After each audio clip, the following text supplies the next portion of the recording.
Hello and welcome, Inspired Podcast community. This is your new episode. My name is Caroline, and my today's guest is Duncan Bhaskaran. And you had a last name. I don't see your last name now. It is Brown. Yes, so easy. Welcome to the Inspired Podcast. How are you doing today?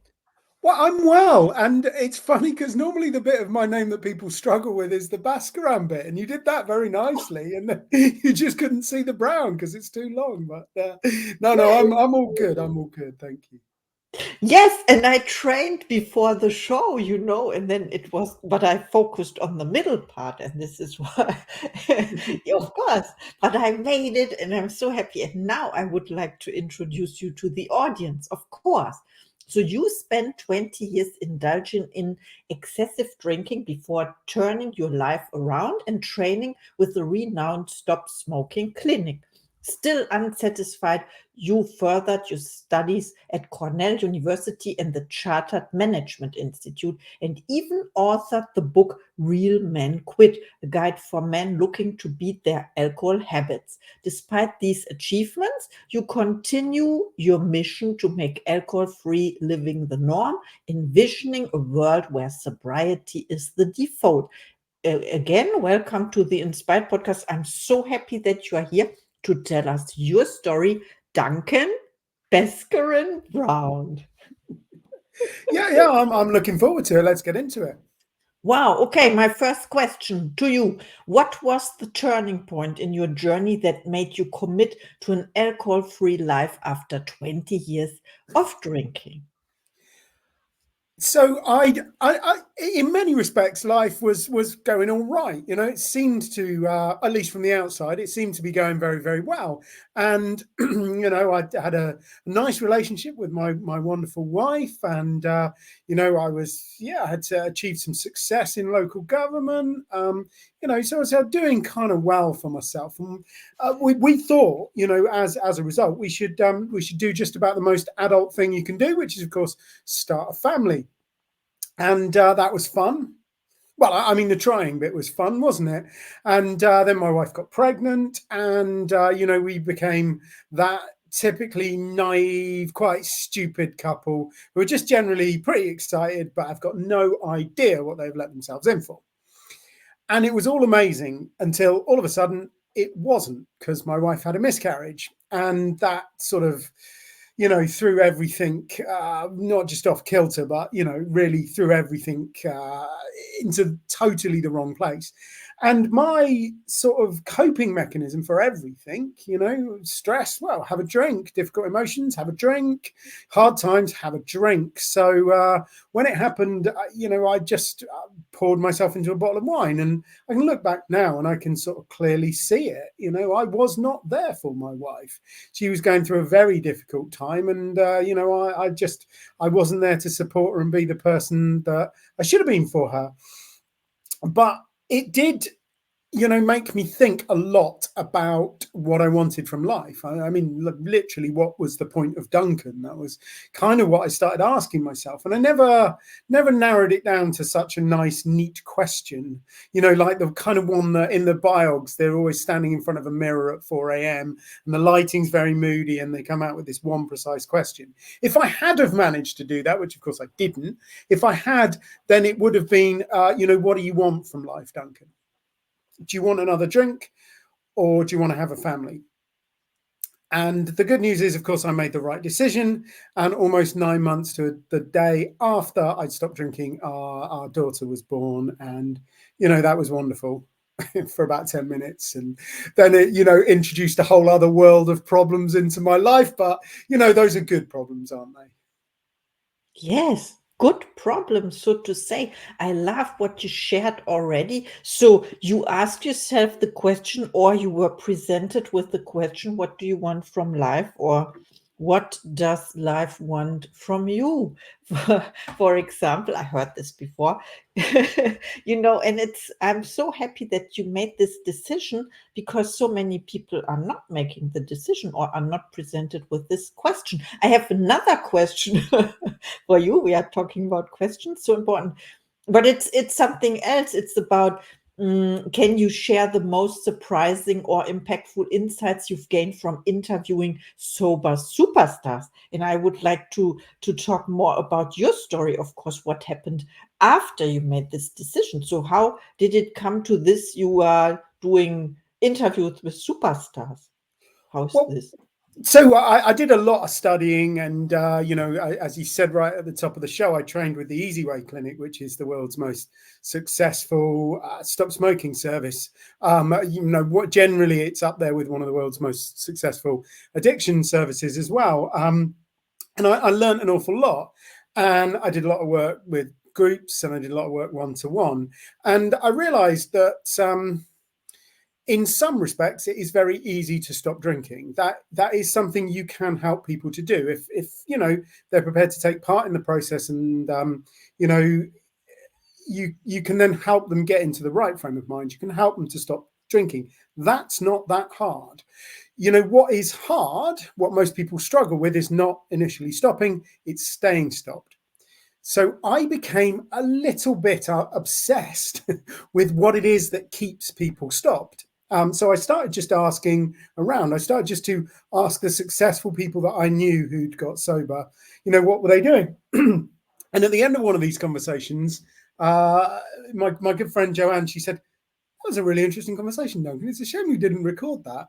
And I was like, "Oh yeah, I should make this a podcast, really, shouldn't I?" And that's how Flat Pack Sober got born. And I've interviewed nearly 50 of the most successful sober people around. And yeah, I mean, there's a lot of similarities. There's a lot of kind of common links between them. I think the biggest is they all go through this process of increasing their self-awareness. I think they all get to the point where they understand who they are a little bit better.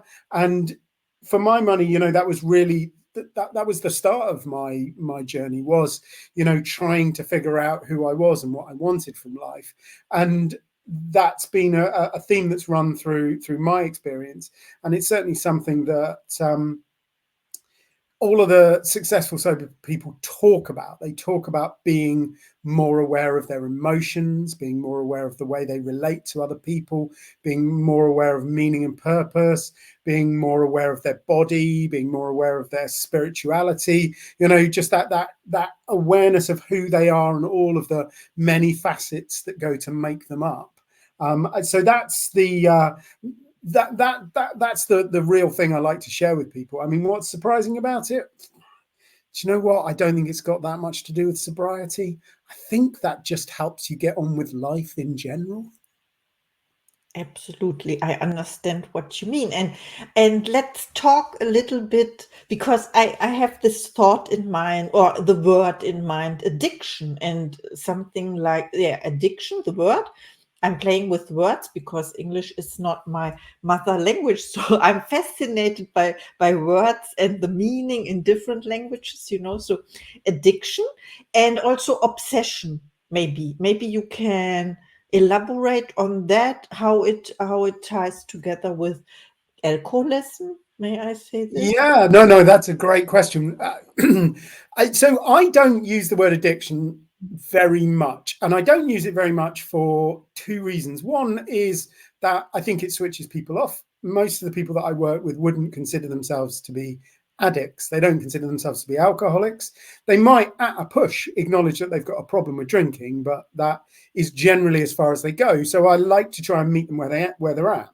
And they're not sort of like sitting there wondering how to get over their addiction. They're sitting there wondering how they can get a handle on their drinking or get some control over alcohol, things like that. So that's one of the reasons. The other reason is I don't think it's an enormously useful word, because most people sort of have this vague notion about what it means, but they don't necessarily really understand what it means or the implications of it. Whereas a word like obsession, that's quite a good one.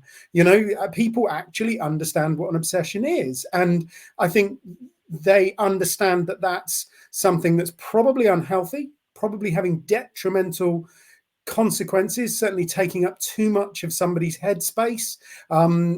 They're prioritizing that obsession over normal everyday activities. They may be even prioritizing that obsession over other people. So Does that describe my drinking? Absolutely. So yes, obsession is a great word. I also like the word dependence. I think that's a really important word because, yeah, again, everybody really kind of understands what it means to depend on something. And I think most of the people I've ever met that had a problem with drinking, they believed that they depended on alcohol to get through life.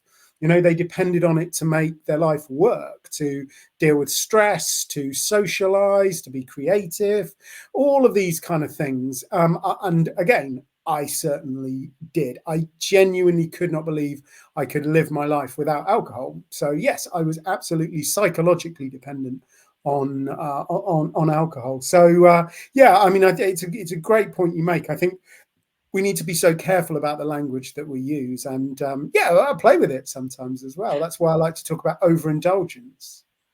Yes, this is the word I don't use much. So addiction, I thought about because you also talked about the non-smoking clinic or something, and there are different addictions, right? And I wanted to talk in general about that. And when I think addiction is something, yeah, it can be also when you, but it's something unhealthy, and you mentioned this, and you also talked about the difference between the physical part and the mental part, and then and also about, yeah, what is unhealthy, and then to find something that is healthy, a new vision for yourself, the purpose in life. What are you here for? Who are you serving or helping, which is the same? And well, often it's the same. And I thought about the podcast as well, because I would call myself, so 20 years ago I was addicted to podcasts. There was this app, Podcast Addict or something. It was an app, and you could listen to the podcast. So I was a listener.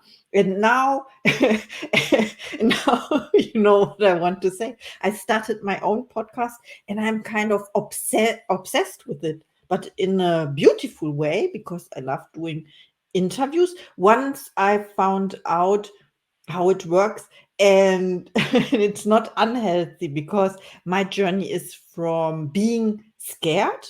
And you talked about this. When you are scared in social situations, you have it, or people have the tendency, with addiction, they have the tendency to have a drink, to feel more, let's say, comfortable, right?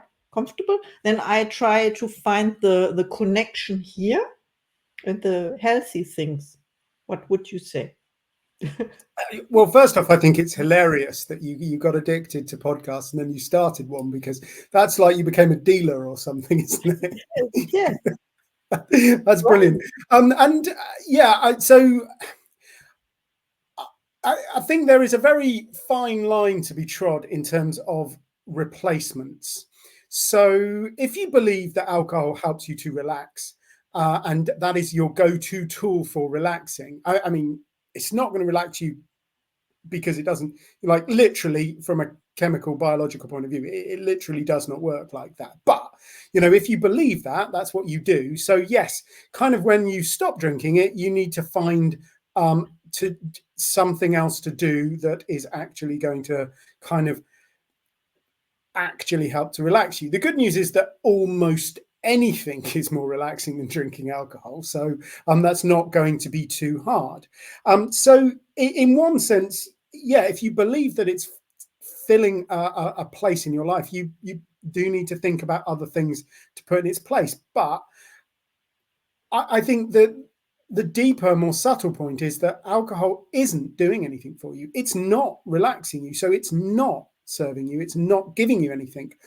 So if you go too far down that line of thinking that you need to replace it, what you're doing is you're telling your mind that you were actually getting something from it, and that by stopping drinking, you've created a hole in your life. And what I try and get people to realize is that, stopping drinking doesn't create a hole. Alcohol is the hole. Once you get that out, it makes everything else so much easier. So what most people find is that they don't really have to put too much effort into finding more relaxing things to do. They don't need to search for another alternative, because those kind of things come up naturally. So I'll give you an example. when I stopped drinking, the thing that really got me was the amount of time that I had. And that really surprised me because I honestly thought I never spent very much time drinking. As I said, I worked pretty hard. I was quite successful, and I would get up in the morning, probably not as early as I could have or should have, but I'd get up in the morning. I'd go to work. I'd work hard. I'd often go to meetings in the evening. Very involved in my community, so I'd often be out in the evenings, and then I'd come home. 9 o'clock, something like that, I'd drink. I'd drink a couple of bottles of wine, but I wouldn't start till 9 o'clock at night. So I didn't think that actually that took up a lot of time in my life. However, if you actually think about it, drinking between 9 and midnight every night that's 3 hours a day, probably a little bit longer on the weekend. So round it up, that turns into about 24 hours a week, doesn't it? That is an entire day, including all the bit that you're asleep. So yeah, when I stopped drinking, I suddenly discovered a huge amount of time. Now, I didn't sort of like sit down as part of the process and think, right, I need to do something to take the place of alcohol. I just thought, oh, look, I've got all of this time. It's a bit of a bonus. What shall I do with it? And I rediscovered writing. I'd had a huge passion for writing earlier in my life, and I'd sort of I wasn't doing it a lot towards the end of my drinking. Partly I told myself that life had got in the way and other things had got in the way. Anyway, so yeah, when I stopped drinking, I just kind of naturally fell into writing, and in less than a year, I'd written a 60,000 word manuscript. So I think people don't need too much guidance and pushing in that direction because they tend to work it out themselves. I think it does always help to discuss these things and think, well, yeah, alcohol used to help me relax. Oh, no, it didn't, but I used to think it did. So maybe I should think about some other things that are more relaxing. And like I say, apart from walking across hot coals, pretty much anything is more relaxing than drinking alcohol. Okay, I understand. So you pointed out, and I love that alcohol, in fact, is the whole. So the whole is consuming whatever it is, what you could do instead.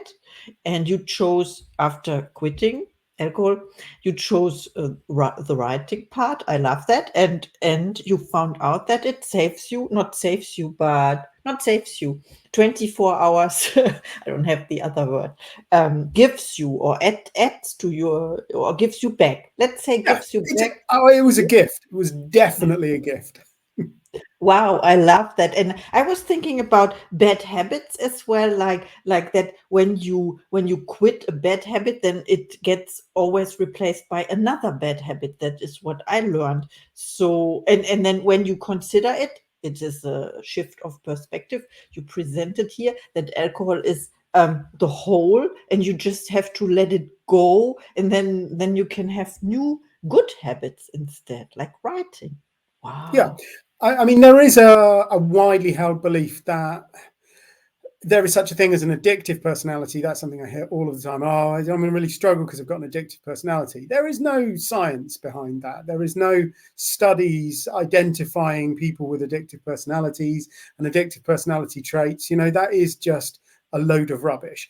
The reason why people believe it's true is because a lot of people, when they get out of one problem, they end up finding themselves in another problem for the simple reason that they haven't realized what went on underneath the problem. So again, an example from my own life, I stopped drinking. Great.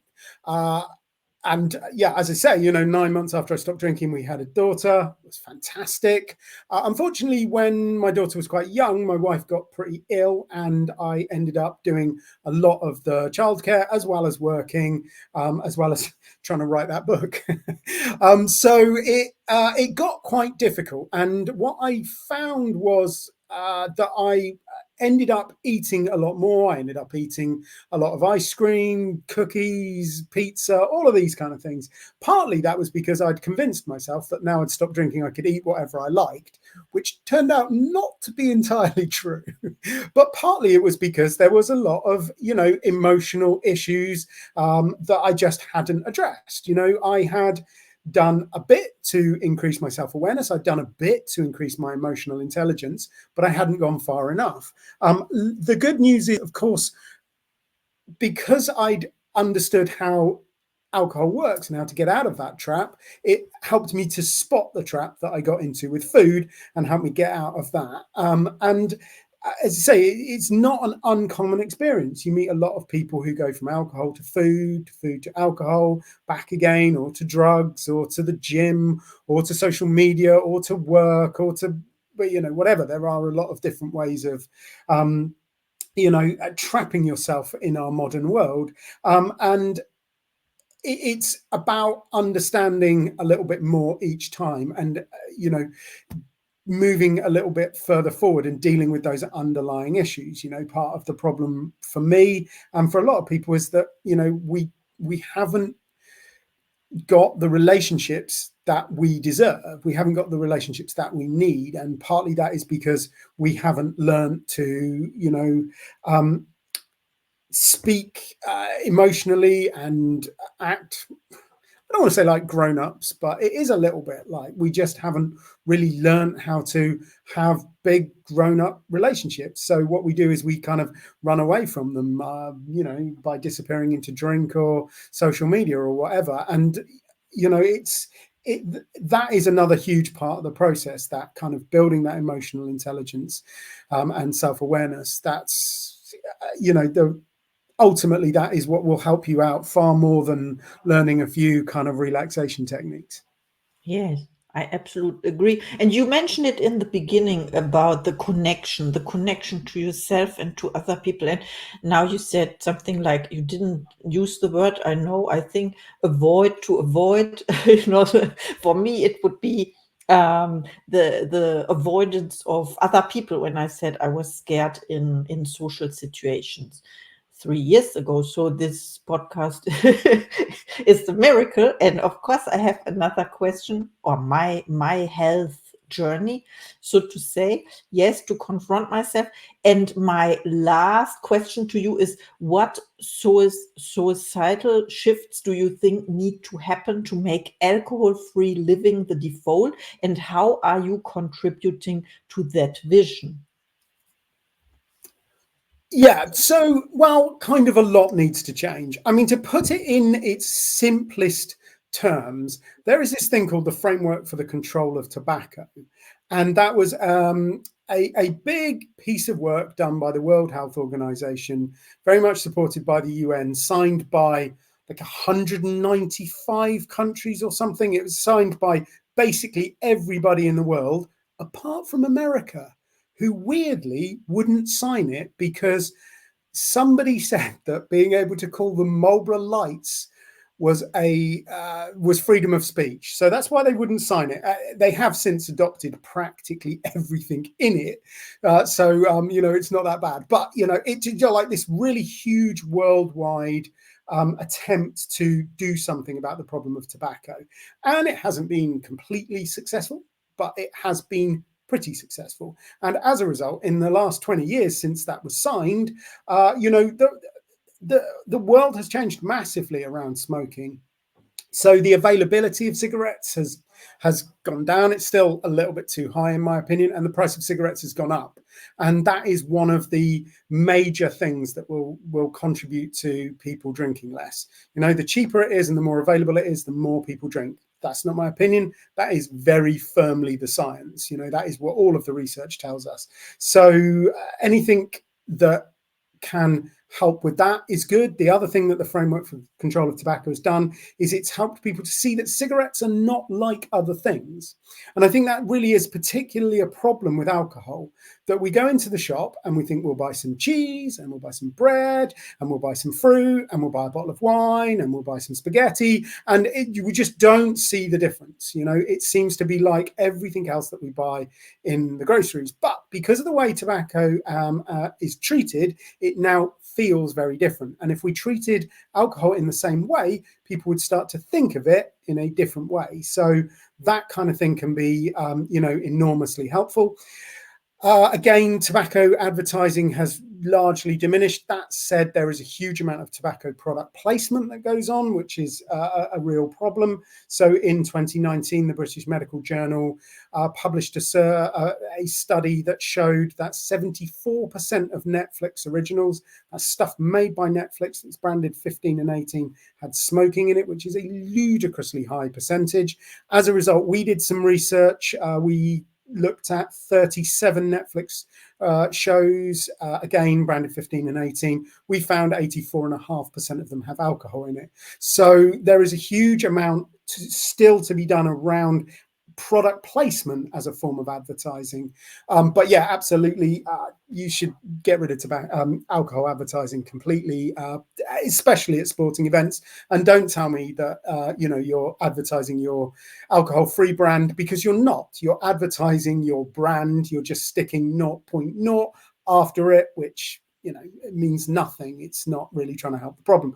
So yeah, those are some of the things. I mean, we could also do a lot more in terms of healthcare, helping people who've already got a problem with it. We could do a lot more in terms of education, helping young people to understand, what low risk drinking actually looks like should they choose to drink, help them to understand that sobriety is genuinely an option, help them to kind of understand a little bit more of the effect and the impact that alcohol has on them, because I think most of them just see all of the grown-ups around them drinking and they just think, well, it's just normal. It's just nothing in particular. Whereas I think they definitely have a different attitude towards smoking. I mean, that said, they all vape now, but that's another matter. So, I mean, what I would really love to see is, a framework for the control of alcohol. I think that is long overdue. What am I doing about it? I do a lot of podcasts and I do a lot of talking about it. And I just, I want to get people thinking about it, ideally get them talking about it, and just help them to see that, it is not just this kind of fun thing that people do on the weekend. It genuinely ruins lives. It costs our economy an absolute fortune. It damages organizations. But yeah, most of all, the impact that it has on individuals. Like, I could talk for the next 2 days just about people I've met who've had their lives ruined by alcohol, who've lost their lives because of alcohol. So yeah, getting the message out there, sharing the love, that is what I'm all about. Thank you so much for doing this, and thank you for our interview. Of course, I would love to know where we can find you, where people can find you when they reach out to you after listening to this podcast episode or video on YouTube, wherever you listen to it or watch it, or you come across this interview, and it is time for your final thoughts to the audience, please. Cool. Well, I mean, look, I should be thanking you, really, shouldn't I? Because you've given me an opportunity to get my message in front of some more wonderful people. So I'd like to say thank you to you. I'd also like to say thank you to your listeners, and to sort of adequately thank them, I'd like to offer them a copy of my first book, which is called Get Over Indulgence. If you put getover.uk, that's getover.uk, into the internet, it will take you to a bit of my website where you can download a PDF or a Kindle version, and you can have a look at that. It is not very preachy. It is very short, and it does have jokes. So I hope that they enjoy that. And if you want to find out more about the work that I do, like I say, getover.uk is actually a part of my website, so you can go and see all of the other stuff that's on there. It's quite a bit of content on there. You can also connect with me on the social media. I am ludicrously easy to find if you can spell Bhaskaran Brown. I'm very, very easy to find. It's got this rogue H in it, though. So, yeah, just put getover.uk. That'll take you to the website. Links to all the socials are on there. We're pretty busy on LinkedIn, Facebook, and Instagram. And, if there's one thing that I'd really like your listeners and viewers to take away, it is simply this: you are enough. You have absolutely everything inside you that you need to live a meaningful, beautiful, enjoyable, fruitful, purposeful, wonderful life. You don't need alcohol. You don't need cigarettes. In fact, There's quite a lot of stuff you don't need because you have everything inside you that you need to live the life you want, because you are enough. Thank you for this message and for our interview. I'll check out your website. I love this. And thank you for your generous free gift of your book. Yes, and I think with the jokes, I can improve my English. Of course, I love that. And I can spell your name now. Thank you so much, and see you in the next episode.